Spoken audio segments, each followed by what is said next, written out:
Well, this is Depression Awareness Week. A third of people in the UK struggle to cope due to depression and stress. It can strike at any time and affect anyone. And the two people who joined us now are testament to that.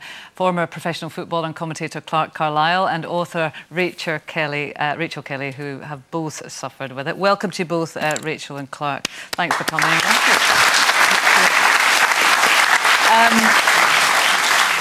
Clarke, it struck you sort of as a young man, sort of very much, your career was going incredibly well, and then you had a really bad injury.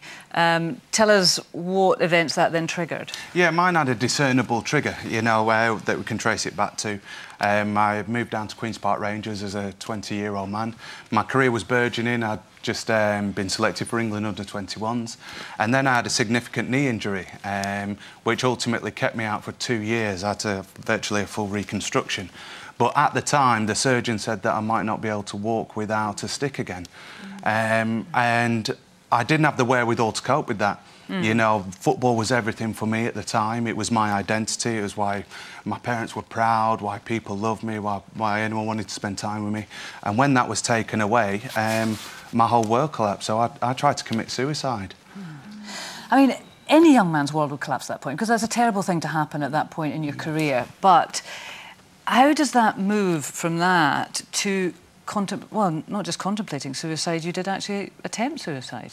Yeah, well, the reason why it progressed to that is because the support mechanisms weren't in place at that time, and the understanding, this was back in 2000, early 2001, so football hadn't really acknowledged the impact of mental health and injuries on that, retirement maybe, certain transitions in the game. And of course, generally, young men are very susceptible, which we tend to forget. Yeah, and, whether it's bravado or stigma, we always keep a lot of it to ourselves. We won't talk about any maybe perceived weaknesses. Yeah, I mean, Rachel, Clarke's saying there that there was a particular trigger. Did you have, I'm sorry to sort of sum up your life, but you do come from a very privileged background. You had a great education, a fantastic job, a loving family, great husband. Absolutely, you had ticked all the boxes. Yeah. And then you kind of sunk into depression. Was it a trigger for you, as for Clarke? Yeah, I definitely, I have a privileged life, and I still feel I'm a very blessed person, but I haven't always had a privileged health. And the little, as Clarke was saying, is sort of similar in a way. I think I had an underlying tendency. I was a very oversensitive child, and I basically took on too much. I was working at the Times, had 2 small children. My husband was standing for Parliament. He had a very demanding job. We both worked incredibly hard, and basically our lives blew up. And it happened very fast. It happened in 3 days. Everybody's experience of depression is different, but since I wrote Black Rainbow, and I've had masses of feedback this week, and that experience of it happening very quickly is quite common. You say it happened in 3 days. What happened in 3 days? Well, I tell you exactly what happened. I can even tell you when it happened.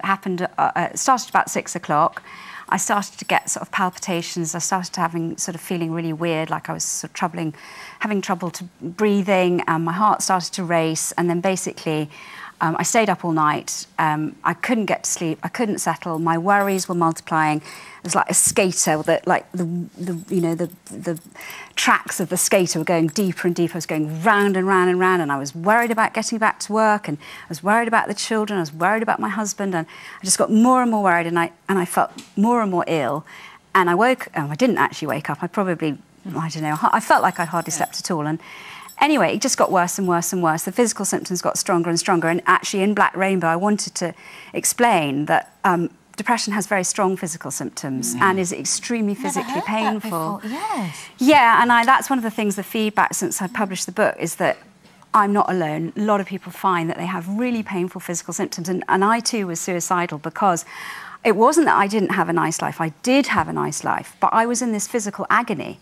And that's why I wanted to kill myself, because I couldn't stand the pain. And in the end, I was heavily sedated, and I was ill for the first episode for 6 months. And then the second episode, it was more like a year. And when I say ill, I was bedridden. And I know I was ill because we had this thing about trying to do the school run with the kids. And I didn't do the school run for a year. And in fact, my son was given a prize for bravery, my oldest, because, I didn't take him to school. I think Rachel makes a key point there. A lot of people, when you talk about depression or mental health, they look around at the circumstantial evidence to say, oh, what qualifies you for depression? You know, do you deserve to be depressed? If you have a depressive disposition, there may be no trigger. It may just be an accumulation of experiences that drives you to that point. How do you grab it then quickly if you've got a son or a daughter that you think might be susceptible, or a friend? How do you differentiate it from just, you know, sad experiences or maybe a panic attack, which is what the initial symptoms sounded like? How do you suddenly think, right, now I need to help them because this is getting worse? Well, one of the hardest things to do is to identify from the outside, because if you're going to make an Oscar-winning film, cast depression sufferers. They're the best actors in the world. You know, you put up your facade, you hide everything, and it's when you get to your front door and inside your house, that's when it really starts to hit. Well, no, I didn't. No, you don't even know yourself. Exactly, and this is something that I found. I did a documentary about mental health in football, and I wrote about my experiences in a book as well. And there were so many people who came forward and said, I felt exactly the same and didn't know what was going on. So I thought I was having a heart attack. Yeah. I thought I was going to see a cardiologist. And when I got taken to psychiatric hospital, I thought, I can't be depressed. What is this thing called depression? This is like really weird. It can't be me.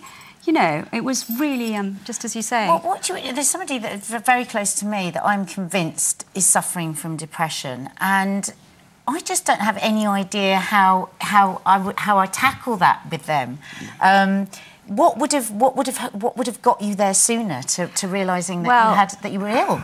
Yeah, well, I've actually spent 17 years trying to sort of work it out, and the fruits of what I've learned and all the different strategies that I've come up with, I've put them in my book, Black Rainbow, because exactly as you say, I mean, there are lots of different strategies, lots of different things work for different people. I think exactly as Clarke's saying. How would you approach someone that you think's got, what would have worked for you? I think that it is absolutely an illness. Yeah. You shouldn't feel guilty. Right. It's not your fault. It has extremely nasty physical symptoms, but there are huge numbers of things you can do to help. And I think I feel better. People say, are you well now? I say, I've got a black dog, but it's on a tight leash. and I think, you know, I'd say, I'm sure it's true for you, we've both worked really hard to come up with strategies that work for us. And I think since we were both ill, it's changed and it's got better. I've got a friend who suffered from depression, and people just say, snap out. You need to snap out of it. Why don't you just be happy? Well, that's it. That's, you know, that's the misconception about what depression is. You know, you can no sooner snap out of it than you can firm up if you're suffering from diarrhoea. It needs diagnosing. Over the football. I was going to say this. It needs diagnosing. You know, it needs treating. And one of the big things, say, what do you do with someone? You know, one of the biggest things about depression is the isolation that you're in.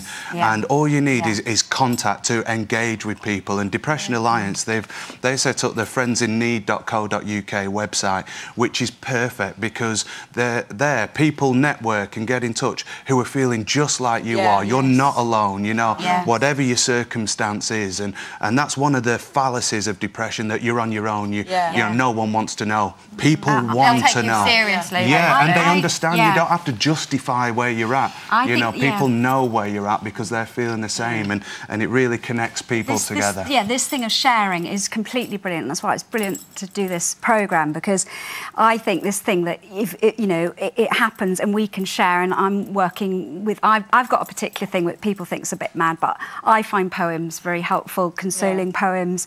I've got 40 in the book that you could sort of literally hold on to if you're going through it. And I'm working with Sane. We're doing a Healing Words campaign. It's been completely brilliant. Loads of people have come up with bits of poetry, bits of prose, the words that have helped them.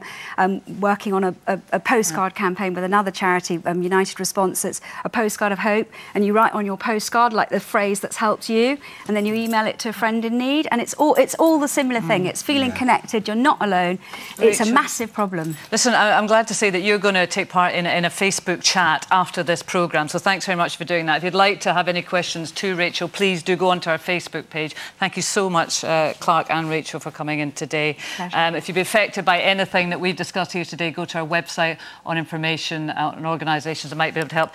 We'll see you tomorrow. Well, Nadia will be here with Ruth, Colleen and Jane. Have a lovely day.